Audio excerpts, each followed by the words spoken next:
Our next speaker, I'm really excited, really excited for this one.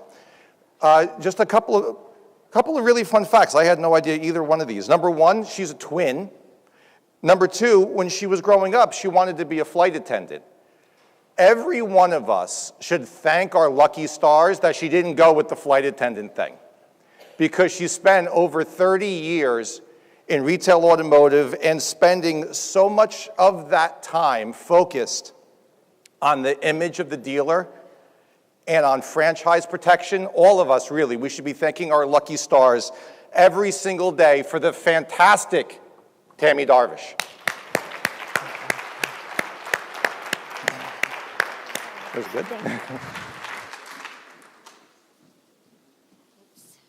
Good afternoon. So yes, for those of you who didn't know, I am a twin.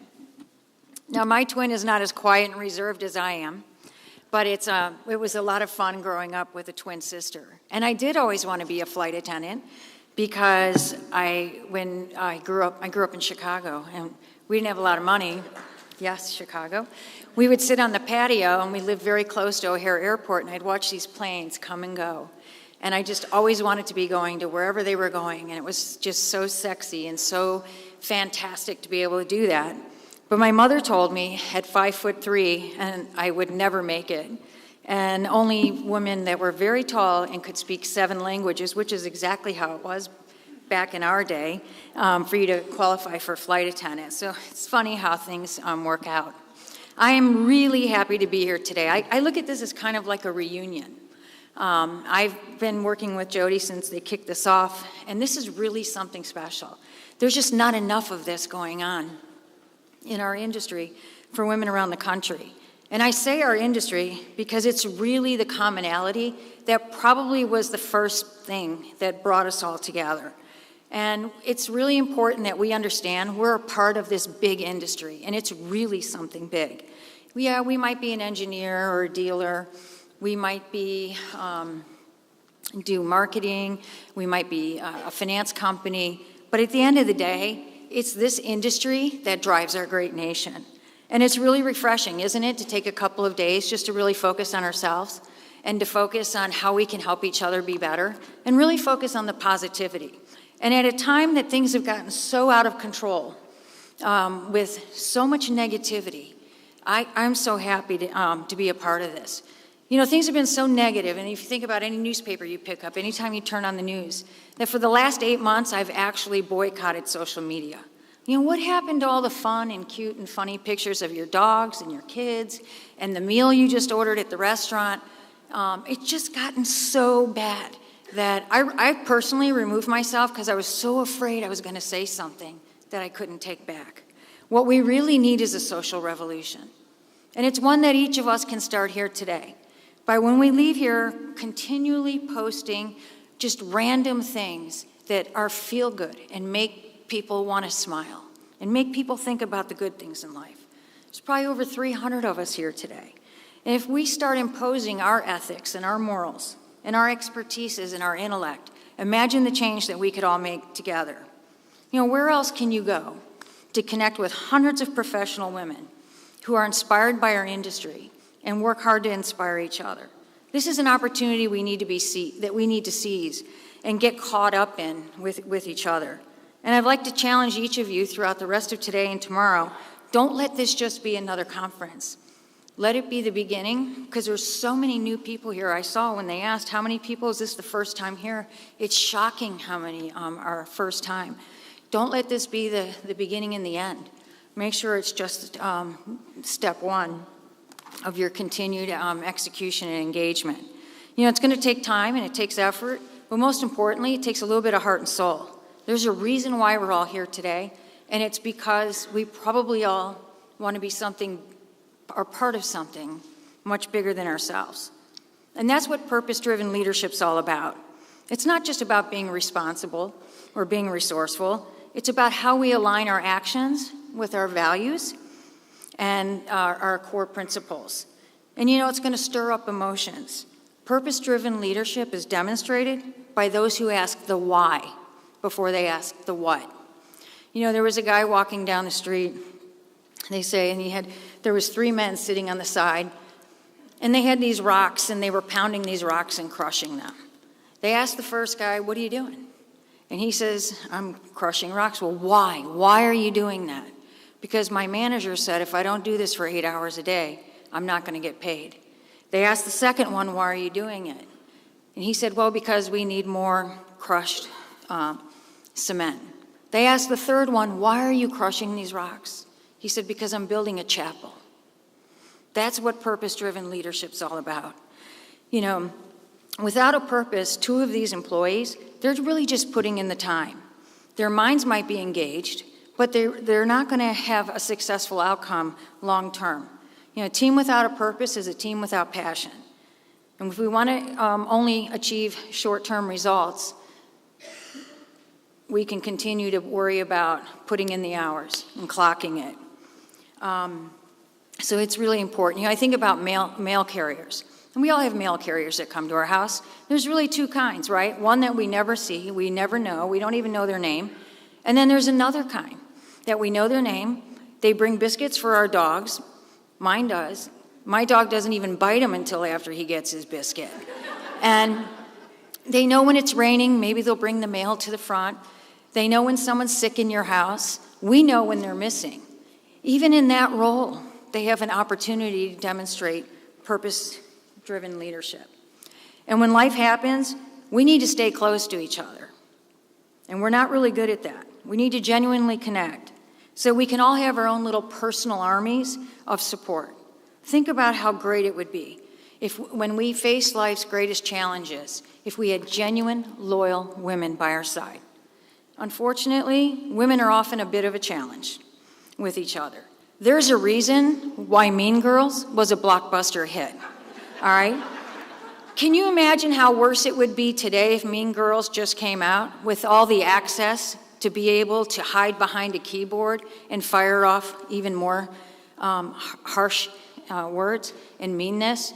Last night on the flight coming here, I was catching up, and I was reading an article that Mary Beth, who's here, most of you may know her, from Automotive News posted this week. And she talked about a speech that Abby Wambach gave at a college in New York City just recently. And Abby talked about the 4 rules for the next generation of women. And Mary Beth said, rule number 3 really resonated with me. So I read rule number 3, and I thought it was so cool. I actually went to the business center in the hotel this morning, and I cut, paste, printed in size 20 font. I want to read this to you. Now, we won't admit this as women. We pretend like this doesn't exist. This is above and beyond and worse than any white elephant. But here's rule number 3. Champion each other. Quote, women must champion each other. This can be difficult for us. Women have pitted against each other since the beginning of time for that one seat at the table. Does that sound familiar? Scarcity has been planted inside of us and among us. This scarcity is not our fault, but it is our problem. And it is within our power to create abundance for women where scarcity used to live. As you go out in the world, amplify each other's voices. Demand seats for women, people of color, and all marginalized people at every table where decisions are made. Call out each other's wins.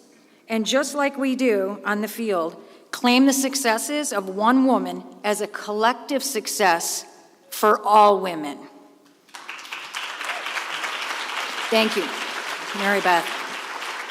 And she ended by saying, joy, success, power. These are not pies where the bigger slice for her means a smaller slice for you. These are infinite. In any revolution, the way to make something true starts for believing that it is. Let's claim infinite joy, success, and power all together. You know, just a couple of years ago, I was at the peak of what I had planned to be a lifelong career successfully leading a family enterprise, over $1 billion in sales and 34 franchises. I spent, much like you just heard from Evelyn, every waking moment focused on this family enterprise, because I thought at the time that was my purpose. I never made it to any of my children. Well, my kids are gone now, but I never made it to any of their events. I went to one soccer event for my son, and I remember when I got there, his coach literally stopped the game and said, "Oh, look, Nima really does have a mom." I was so embarrassed. Even if I could, I would never have gone back. And without any notice, change happened. And in a blink of an eye, my seemingly perfect comfort zone got rocked.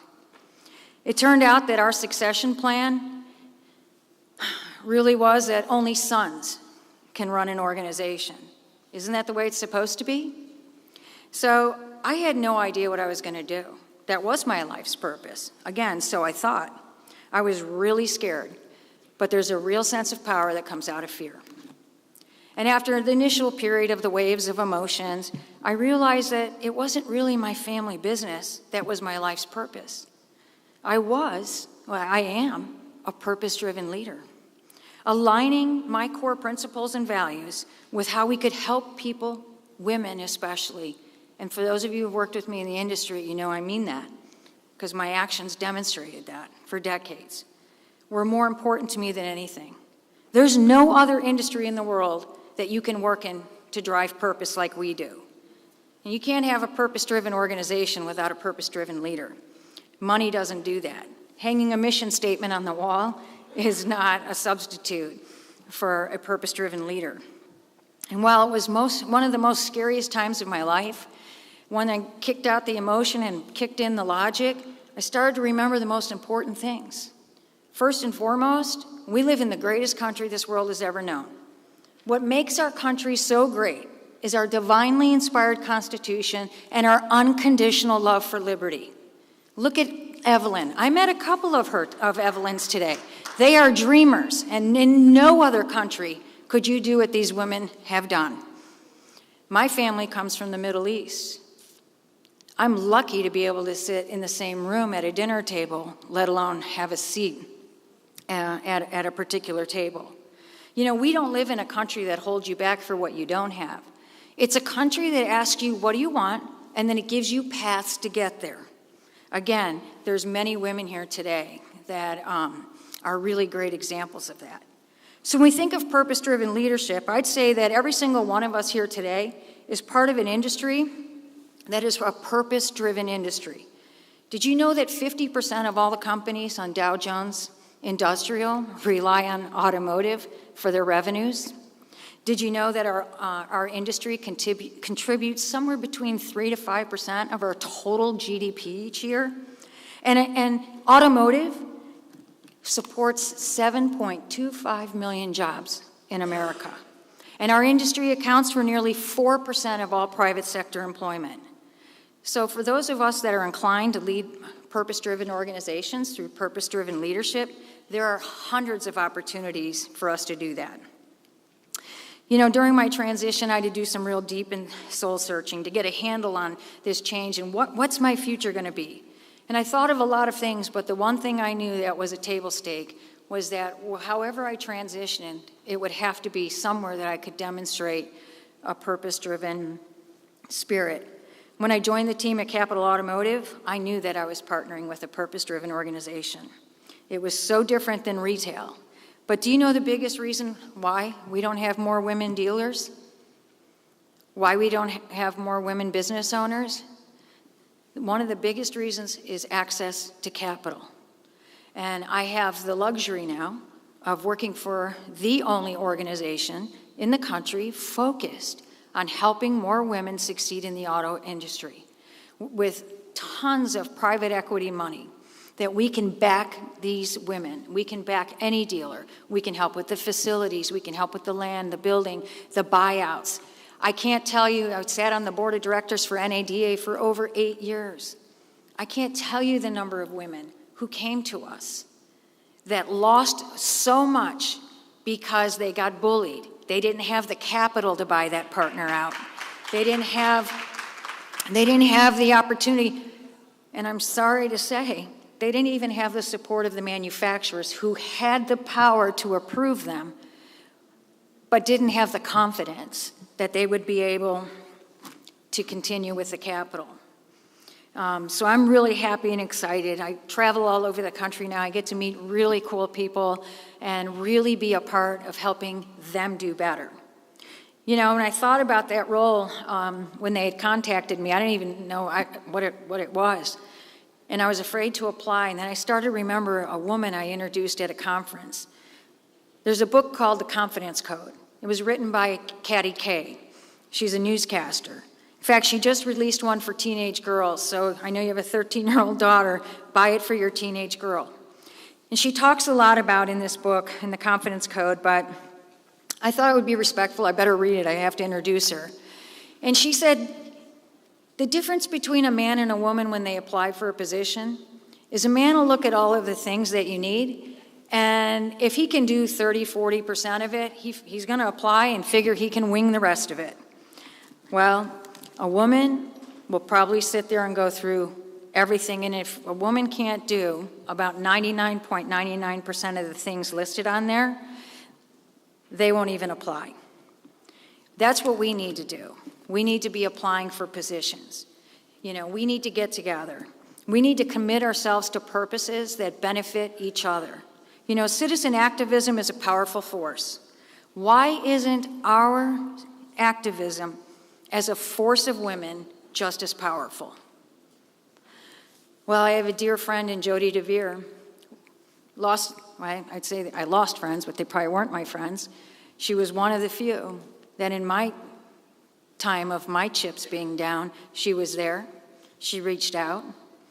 She stood by me and was a great advocate and continues to be. And think about this whole team that they've put together. Subi, Christy, Kathy, all of them. Because they asked the question, why?